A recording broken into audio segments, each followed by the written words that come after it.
ओम शांति। हम सुन रहे हैं आज की मुरली। आज तारीख है 18 जून 2026।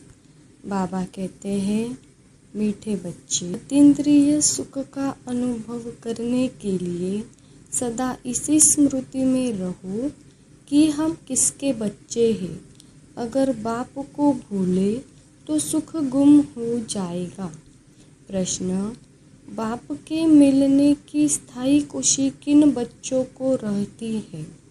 उत्तर: बच्चों ने एक से अपने सर्व संबंध जोड़े हैं, जो एक बाप की याद में रहने की मेहनत करते हैं, किसी देहधारी को याद नहीं करते।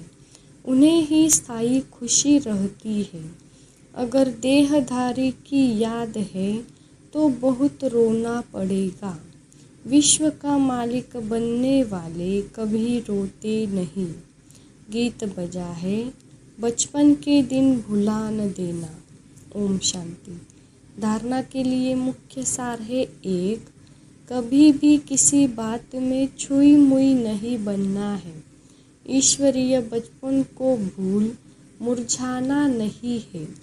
इन आँखों से जो कुछ दिखाई देता है उसे देखते भी नहीं देखना। 2. एक बाप की याद में ही कमाई है, इसलिए देहधारियों को याद कर रोना नहीं है।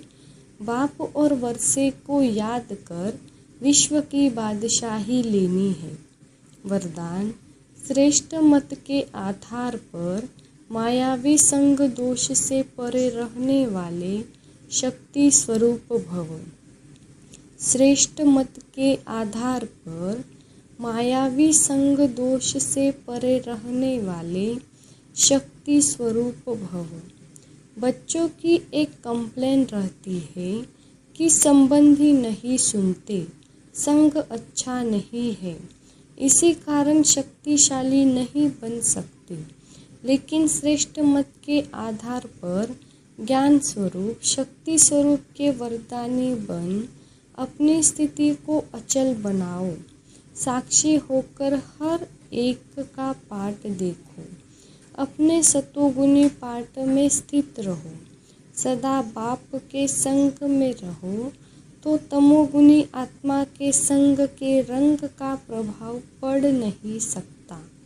स्लोगन: कर्मयोगी वह है जो कर्म के कल्प वृक्ष की डाली पर बैठ कर्म करते भी उपराम स्थिति में रहे।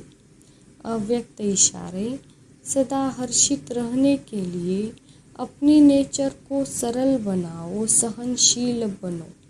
जैसे कोई की विशेष नेचर होती है, उस नेचर के वश न चाहते भी चलते रहते हैं। कहते हैं, चाहती नहीं हूँ लेकिन मेरी यह नेचर है। ऐसे आप बच्चों की सरल नेचर हो, जो सबको अनुभव हो कि यह सहज योगी सता योगी है। क्या करूं, कैसे योग लगाऊं, यह बातें खत्म है ही। सदा सहयोगी अर्थात योगी। इसी एक बात को नेचर और नेचुरल करने से सभी सब्जेक्ट में परफेक्ट हो जाएंगे। अच्छा, ओम शांति।